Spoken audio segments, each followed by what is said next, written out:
Hi everyone, and welcome to a little video that I'm going to make for you, where it's just going to show you again how I make the comic sometimes, and some of the ways, the different things that I do to create the images that I do. Now this picture's not even finished, but it's part of the way through, and basically as I'm doing it, I was thinking, people would probably find it quite interesting to see how it's done. You can see that I'm drawing, what I'm drawing is the Sanhedrin, and I'm not done yet. There's not enough people here, but because in the comic I don't like to have little cop-outs. So if there's supposed to be, we know that the Sanhedrin is made up of 71 members, and I don't like to just show, oh, there's 5 there, and you can imagine the rest. I like to, really show you what it's like. But what I'm talking about here is how. So what I'm going to do is take you back to how I drew it. Now I draw things by hand on paper first, and the main reason to do that is because of the scale. Like when I try to draw stuff on the screen, you just can't really tell how sort of big things are, and also what the detail's like, because you can just zoom in and zoom in and zoom in and zoom in until you can see the pixels. You could make it really super detailed, but you just need to know how detailed it is like in real life. So that's why I always draw everything on paper. Now what I'm going to do now is take away all the layers that aren't the original paper, basically. So I'm just going to do that now for you. 2 seconds. So this is what it would look like when I drew it, and then obviously scanned it in. You can see it also went over to the side like that, because as I filled it in, I realised it wasn't in the middle, and it looked better in the middle. But yeah, I've drawn half of the room, basically, because it's going to be, like most rooms, it's going to have a symmetry to it. And as I was drawing it and stuff, I just thought there's no point, mainly there's no point drawing this perspective twice, because it's really hard, and B, when I do it twice, it's bound to not be perfectly right. Whereas if I draw half and then flip it, it'll definitely be symmetrical. So that's what I did. Like, I basically took half of the room and then flipped it over onto the other side. So I do stuff like that, but then I also do other things to sort of hide the fact that that's what's happened. So if you just saw this image literally cut in half and symmetrical, your brain would just be like, that is symmetrical, and it would just be like a weird mirror image. So you have to make it not symmetrical. So what I do, as you can see, is I've drawn the whole of the throne here, and these two guys separately, so they cross over the middle. And also what I plan to do is this bit of floor is I'm going to put a marble pattern on it, which is not symmetrical, so it won't be symmetrical. But going back to how it was a second ago, just switch the layers back on a second. Okay, don't need text. What we've got is the people that I drew, and then they've been replicated a bunch of times. Now at the moment it's quite obvious. So for example, this guy is here and here, and his master copy is here, just off the page, because I'm not done yet. But when I'm done, obviously I'll cut those legs off and everything. But what you can also see, if I just turn them off a second, is I'm currently working on these guys at the top, which is the Levites, the actual priests.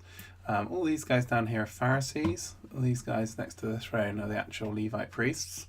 And throughout the comic, they've been Sadducees wearing all sorts of different outfits, their own clothes sort of thing. But this is actually Passover, and they're all dressed in their like priestly uniforms, which is like a white robe with like a sash that's red, blue sort of thing. But what I want to show you is what I do. So I'll get a person like this one, and then I'll make a copy of him. I see what's happened. Let me just get rid of the extra people. So I make an extra 1 copy of him, and then I replicate that. So I'll take him and and replicate him around like that, and just go, he can sit here, and that sort of thing. And then you get lots of them. There. And what you can see is that they, because I've replicated them, but they, they're on top of other people. So then what I do, which is the bit that I thought people find interesting basically, is make them a bit see-through, and I go in and I get the rubber and I remove the bits where they overlap. So this guy come back to the top, and then here,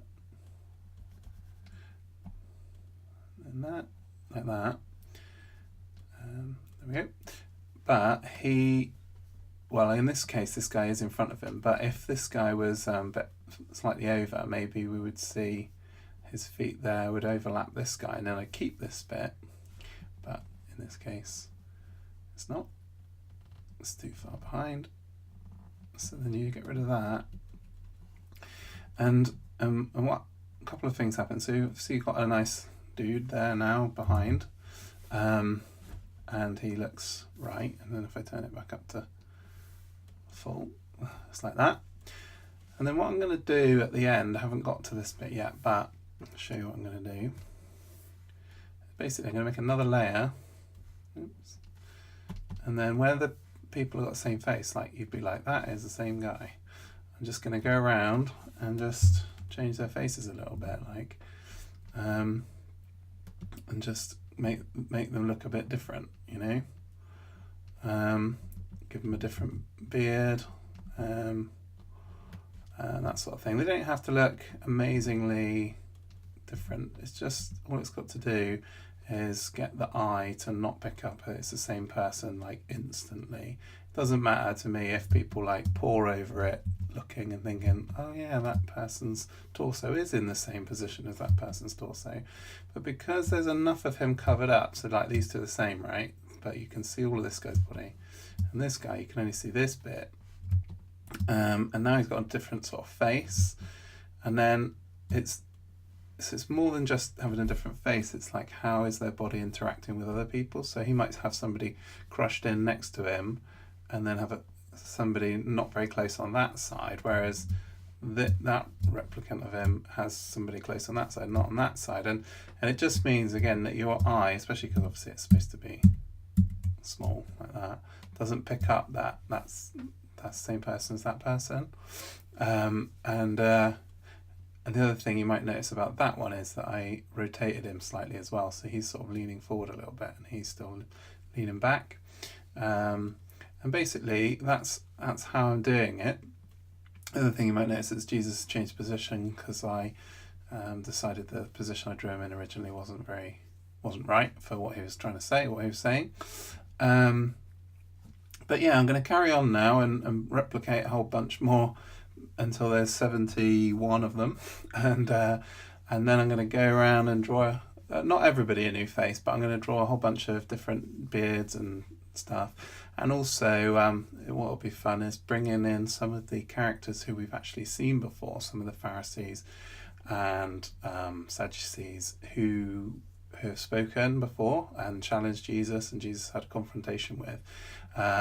So for example, in this one below, where they all stand up and start shouting at him, all four of these guys in the foreground are people that Jesus has spoken to before in previous parts of the Mark's Gospel, and it's because it says the entire Sanhedrin was there, and we've seen people from the Sanhedrin before, and it will include Joseph of Arimathea and Nicodemus as well, who are both members of the Sanhedrin. So that they are here, they must be here. So even though when you read the text, you don't really think about that. You just think, oh yeah, the Sanhedrin. It includes a whole bunch of people that we know who they are because they've been in other bits. So I'll pause there, keep working on it, and maybe I'll come back to you in a bit. Okay, sorry about that. So to finish this off then, if you have a look at this guy, he is behind that guy and in front of that guy. See him. Anyway, and then I put him up to full opacity, and you can see there's something wrong with his face, but that he's kind of in between the two, doing it that way. So yeah, all the priests are there. I was going to have so apparently the young ones sit at the front and then the important ones sit at the back, so I'll be putting the long beards on the ones at the back. I was going to make it so they're all little fresh-faced ones, but then I remembered you can't be a priest unless you're 30, so of course they're all going to have beards anyway. But anyway, that will conclude this little video. I hope you've understand what I mean about how I've been doing it, and I'll be working on this, and then I shall be passing it on to the colourists, and they shall be getting very upset about having to colour this in, so let's see how that goes. Thanks a lot for watching, and see you next time.